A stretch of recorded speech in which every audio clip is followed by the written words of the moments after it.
ಗುತ್ತಿಗೆದಾರರ ಸಂಘದ ಅಧ್ಯಕ್ಷ ಮಂಜುನಾಥ್ ನಮ್ಮ ಜೊತೆ ಸಂಪರ್ಕದಲ್ಲಿದ್ದಾರೆ. ಮಂಜುನಾಥ್ ಅವರೇ ನಮಸ್ತೆ.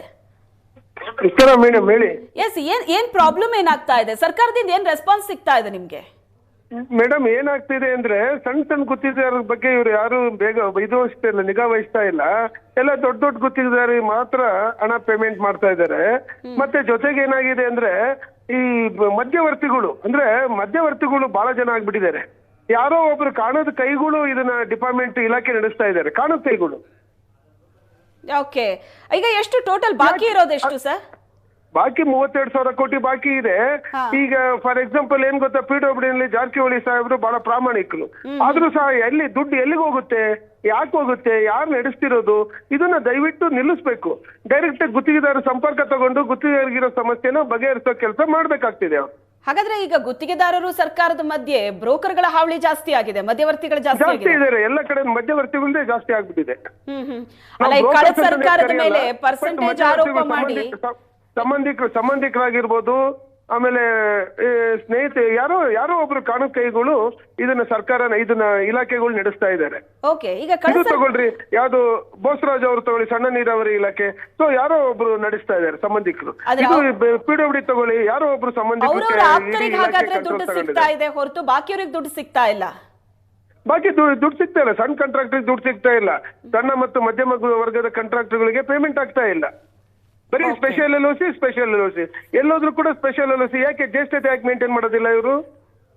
ಓಕೆ, ಈಗ ಕಳೆದ ಸರ್ಕಾರದ ಮೇಲೆ ಕಮಿಷನ್ ಆರೋಪ ಇತ್ತು, ಅದಾದ ನಂತರ ಕಾಂಗ್ರೆಸ್ ಸರ್ಕಾರ ಬಂತು, ನಮ್ ಸಮಸ್ಯೆ ಎಲ್ಲ ಬಗೆಹರಿಯತ್ತೆ ಅಂತ ನೀವ್ ಅಂದ್ಕೊಂಡಿದ್ರಿ. ಬಟ್ ಇದು ಕಾಂಗ್ರೆಸ್ ಸರ್ಕಾರ ಬಂದು 2 ವರ್ಷ ಆಗ್ತಾ ಇದೆ. ಸಮಸ್ಯೆ ಜಾಸ್ತಿ ಆಗಿದೆ, ಸಮಸ್ಯೆ ಏನ್ ಕಡಿಮೆ ಆಗಿಲ್ಲ. ಓಕೆ, ಈಗ ಸಮಸ್ಯೆ ಜಾಸ್ತಿ ಆಗಿದೆ ಅಂದ್ರೆ ಸಮಸ್ಯೆ ಪ್ರಾಬ್ಲಮ್ ನಮ್ಮ ಮಾನ್ಯ ಮುಖ್ಯಮಂತ್ರಿಗಳ ಹತ್ರ, DCM ಸಾಹೇಬ್ರ ಹತ್ರ 4 ನಿಗಮಗಳು ಇದಾವಲ್ಲ, 4 ನಿಗಮಗಳು MDಗಳು ನಮ್ ಫೋನ್ ಎತ್ತೋದಿಲ್ಲ. ಏನಾಗಿದೆ ಅಂದ್ರೆ ಮೀಟಿಂಗ್ ಕರೀರಿ ಅಂತ 2-3 ಲೆಟರ್ ಬರೆದಿದ್ದೀವಿ, ಇದುವರೆಗೂ ಸಹ ಅವ್ರು ನಮ್ ಮೀಟಿಂಗ್ ಕರೆದಿಲ್ಲ.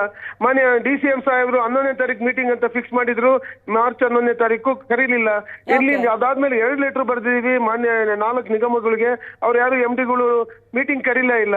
ನಮ್ ಬಗ್ಗೆ ಅವರು ಯಾರು ತಾತ್ಸಾರ ಮನೋಭಾವ ಮಾಡ್ತಾ ಇದ್ದಾರೆ. ಸಣ್ಣ ಗುತ್ತಿಗೆದಾರರು ಇವತ್ತು ವಿಷ ಕುಡಿಯೋ ಪರಿಸ್ಥಿತಿ ಬಂದಿದೆ ನಮ್ದು. ಆಮೇಲೆ GST ಪ್ರಾಬ್ಲಮ್ ಇತ್ತು, ಅದನ್ನು ಸಾಲ್ವ್ ಮಾಡಿಲ್ಲ. GST ಪ್ರಾಬ್ಲಮ್, ವ್ಯಾಟ್ ಇಂದ GST ಬಂತಲ್ಲ, ಅದನ್ನು ಪ್ರಾಬ್ಲಮ್ ಸಾಲ್ವ್ ಮಾಡಿಲ್ಲ. ಯಾವ ಪ್ರಾಬ್ಲಮ್ ಸಾಲ್ವ್ ಆಗಿಲ್ಲ ನಮ್ದು.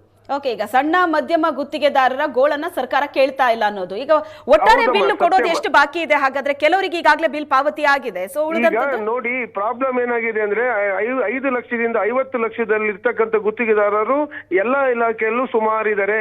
ಬಹಳ ಜನ ಅವರೇ ಇರೋದು. ಸುಮಾರು 60% ಗುತ್ತಿಗೆದಾರರು ಸಣ್ಣ ಮತ್ತು ಮಧ್ಯಮ ಗುತ್ತಿಗೆದಾರರು. ಅದನ್ನ ಜ್ಯೇಷ್ಠತೆ ಆಧಾರದ ಮೇಲೆ ಅವ್ರಿಗೆ ಪೇಮೆಂಟ್ ಮಾಡ್ಬೇಕು, ಮಾಡ್ತಾ ಇಲ್ಲ ಸರ್ಕಾರ. ಬರೀ ಸ್ಪೆಷಲ್ LOC ಅಂದ್ರೆ ತಾವ್ ಅರ್ಥ ಮಾಡ್ಕೊಳ್ಳಿ ಯಾವ ರೀತಿ ಸ್ಪೆಷಲ್ LOC ಇದೆ ಅಂತ. ಸ್ಪೆಷಲ್ LOC ಯಾಕೆ ಮಾಡ್ಬೇಕು? ಜ್ಯೇಷ್ಠತೆ ಆಧಾರದ ಮೇಲೆ ಅವ್ರಿಗೆ ಪೇಮೆಂಟ್ ಮಾಡ್ಬೇಕಲ್ವಾ? ಸೊ ಹಂಗ್ ಮಾಡ್ತಾ ಇಲ್ಲ ಸರ್ಕಾರ.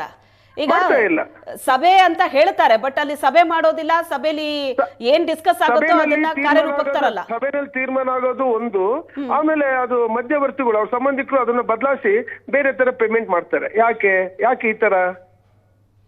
ಓಕೆ, ಈಗ ಹಾಗಾದ್ರೆ ಏನ್ ಸರ್ಕಾರ ಕೊಡೋ ಭರವಸೆ ಏನ್ ನಿಮಗೆ? ಯಾವಾಗ ಹಾಗಾದ್ರೆ ಬಿಲ್ ಪಾವತಿ ಆಗುತ್ತೆ? ಭರವಸೆ ಏನು ಕೊಡ್ತಿಲ್ಲ ಮೇಡಮ್. ಜಾರಕಿಹೊಳಿ ಸಾಹೇಬ್ರ ಬಗ್ಗೆ ಹೇಳ್ಬೇಕು ಅಂದ್ರೆ ತುಂಬಾ ಒಳ್ಳೆಯರಿದ್ದಾರೆ, ತುಂಬಾ ಪ್ರಾಮಾಣಿಕರಿದ್ದಾರೆ. ಬಟ್ ಅವ್ರ ಕಡೆ ಯಾರೋ ಸಂಬಂಧಿಕರು ಇದನ್ನೆಲ್ಲ ಇಲಾಖೆ ಕಂಟ್ರೋಲ್ ಮಾಡ್ತಾ ಇದ್ದಾರೆ ಅಷ್ಟೇ. ಓಕೆ, ಹಾಗಾದ್ರೆ ಈ ಸಮಸ್ಯೆ ಸದ್ಯಕ್ಕೆ ಬಗೆಹರಿಯಲ್ಲ ಅಂತೀರಿ? ಸದ್ಯಕ್ಕೆ ಬಗೆಹರಿಸಬೇಕು ಅಂತ ನಮ್ಮ ರಿಕ್ವೆಸ್ಟ್ ಅಷ್ಟೇ ಇದು. ಓಕೆ, ಥ್ಯಾಂಕ್ ಯು ಮಂಜುನಾಥ್ ಅವರೇ.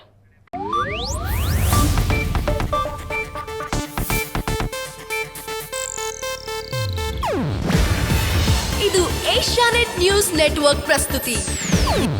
ನೀವು ನೋಡ್ತಿದ್ದೀರಾ ಏಷ್ಯಾನೆಟ್ ಸುವರ್ಣ ನ್ಯೂಸ್.